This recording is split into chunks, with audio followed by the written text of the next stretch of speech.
This is how I'm playing OARK after the recent dividend cut. So as you can see, we make $104,000 per year, and OARK and Tesla contribute to about $200 worth, 120 and 76. $200. We got the 120 and 76 here. So $200 to my monthly dividends. So we're down on our position though in OARK by about 5%. Let's check it out. So we go to the $5,000 columns here because that's where OARK is. We want to get this up to 5,000. It's 30. We have about 4,000 in OARK. And again, we're down 5%. Now, I want to know if there's been significant NAV erosion. So we go into OARK and we're going to go look at the high and the low for the month. So on a 1 month, we'll see that the high was 1658 and the low is the current price of 1551. So 1658 to 1551. 1658 to 15, call it 51, and we're at 6.5% decline. So we had a 6.5% decline in the OARK funds. Now let's go compare it to ARK itself, ARKK, which is the fund it follows. If you want more information on the fund itself of OARK, go see our past video. So ARK, ARKK, what was the high? The high was about 40.34, and we're at 38.57. So that's about 4%. So we're seeing about a 2 to 3% NAV erosion on ARK. Again, 38.57, 40.34 to 38.57. Let's do it together. 40.58. Let's just call it from 40 to 38. Okay, and that's about 5%. So we're seeing a little bit of NAV erosion on OARK, and most people are worried about this. People are worried if the dividends can be sustained and if the NAV is going to erode so much to where it's just going to go to zero. But I don't think it will, because they sell puts as well. They don't just sell calls a little bit out of the money to where you get a little bit of price appreciation and then it's capped beyond those calls, and then you just collect the dividend beyond that. They also sell puts, at least on Tesla they do. I'm pretty sure they do this in OARK as well. Go double check that.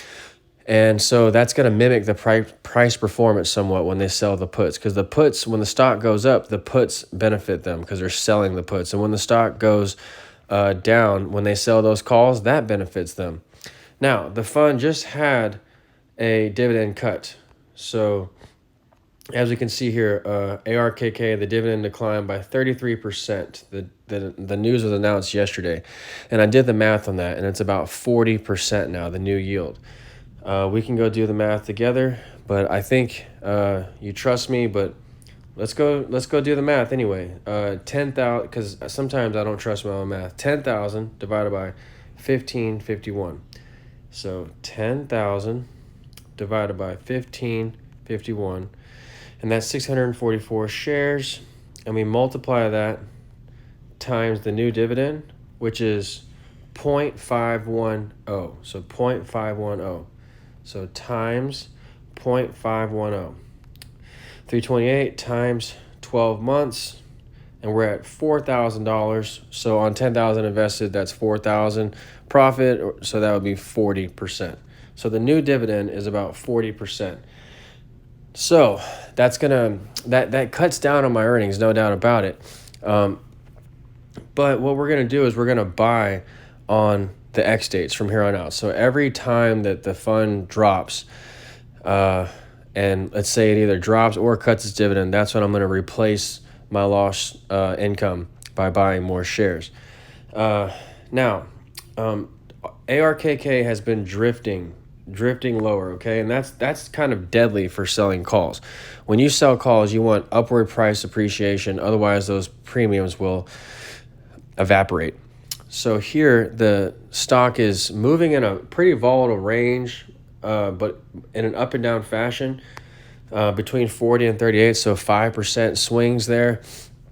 That's not a terrible amount of volatility, but it will generate enough income to get a juicy enough yield for ORK, which is about 40%. And those yields will continue to drop as the stock continues to drop because the call options become less expensive.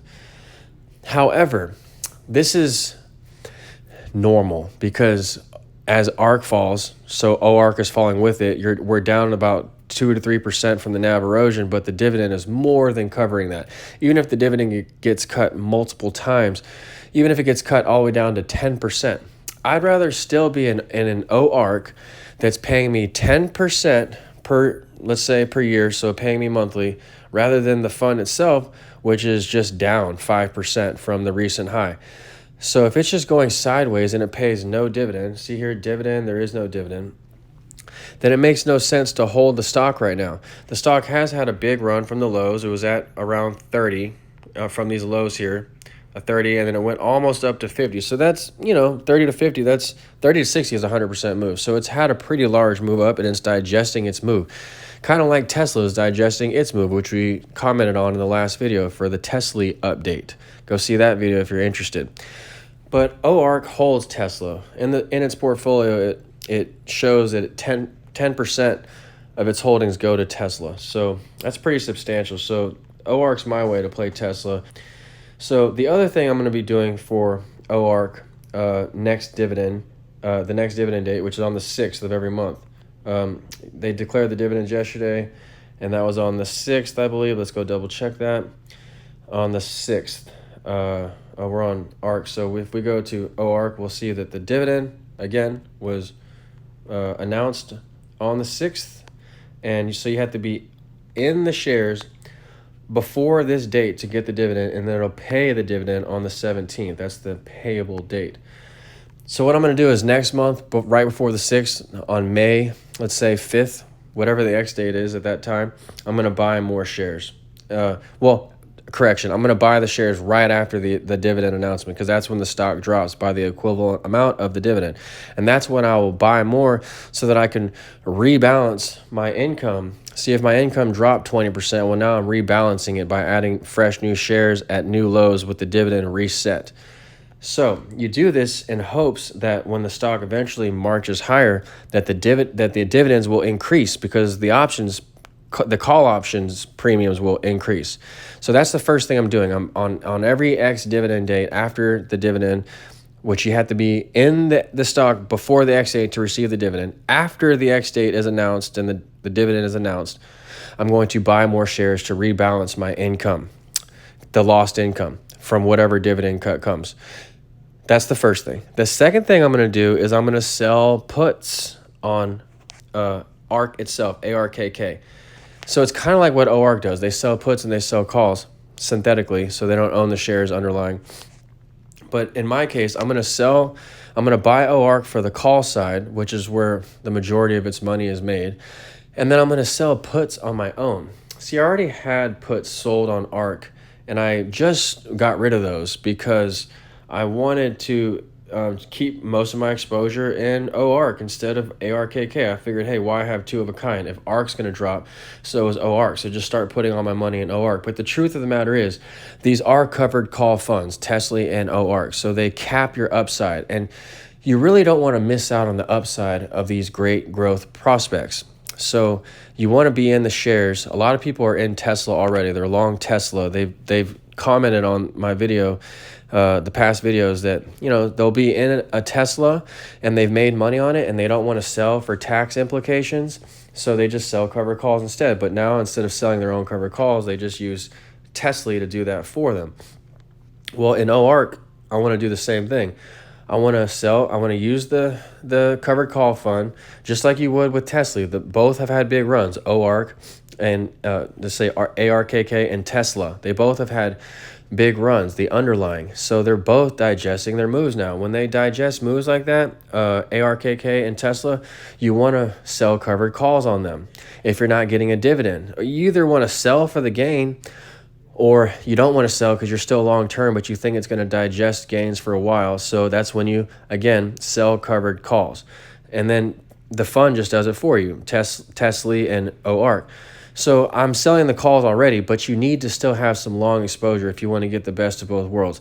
So what I'm going to do is I'm going to put a small amount of ARKK. If I had 10K in ARKK before, I'm going to, let's say, put 5K. So I still get the capital appreciation of ARKK when the stock moves higher. And if the stock moves sideways or lower, I'm getting the benefit from the covered calls. So I don't want to just own ARKK purely though, because if you own it just 10K outright with no dividend and it's digesting its move and falling sideways or drifting sideways, it gives me no benefit to hold it. It sucks up my margin, which everyone knows if they follow this channel is about 275,000. I don't want to have extra margin on that's not paying the interest of that margin. If I need dividends to pay the interest of the margin. So, and I also can't have too much risk on, because if I have too much risk on, then this available for withdrawal number will drop to zero, and if that gets to zero, I'm in a margin call. So I can't have too much risk on. The risk has to be offset by the dividends so that I don't lose. So I just have to wait patiently over time for the dividends, the cash flow of the asset. You know, and these funds up top that I have a few $100,000 in, they have 20% dividends, so they cash flow in 5 years. But a Conversely or an OARK can cash flow in potentially 2 to 3 years, because the dividend is about 40 to 50%. Do that times 2 years, that's 100%. So that's how I like to make the real money. If you go look at my performance and value, by the way, you'll see that the money I'm making this year, well, we're beating the market this year, as you can see. We're up 15, Nasdaq's up 6.5, 7 almost, Dow's up 1, Nasdaq's up 15.4. But if you look at us on a 3-year chart, you'll see that we're really blowing away the market. And we're basically tripling what the market has done, and that's due to nothing more than just using leverage. I'm not doing any fancy tricks. It's just whatever I have my money invested in, 350,000 in, I also have double the margin, which is down here, this 275 number. So it's about double. So that's how. And I used to have a lot more margin before, but I've unloaded it and I've been paying it off. And so I had a lot more leverage before. That's how I really outperformed. And I was up 400% over the market in 2021 before the drop in 2022. I was way more leveraged. That's how I got way more outperformance. So you've seen my estimated income. It's about 100 and something thousand. You've seen the performance. So obviously you see the goals of this channel. It's about dividends and outperforming the market. And the way you do that is just simply let the dividends cash flow the asset. You don't have to let the stock go up or down. The price is meaningless. My 350,000 here is meaningless. All that I care about is my estimated income and paying down that margin. So Conversely and OARK help me accomplish this much faster. So that's my goal here. I'm trying to make dividends. I'm trying to outperform the market. Conversely and OARK were suggestions brought to me by my subscribers that were just invaluable, because now I don't have to play ARKK outright like I was doing before. I had sold puts on ARKK.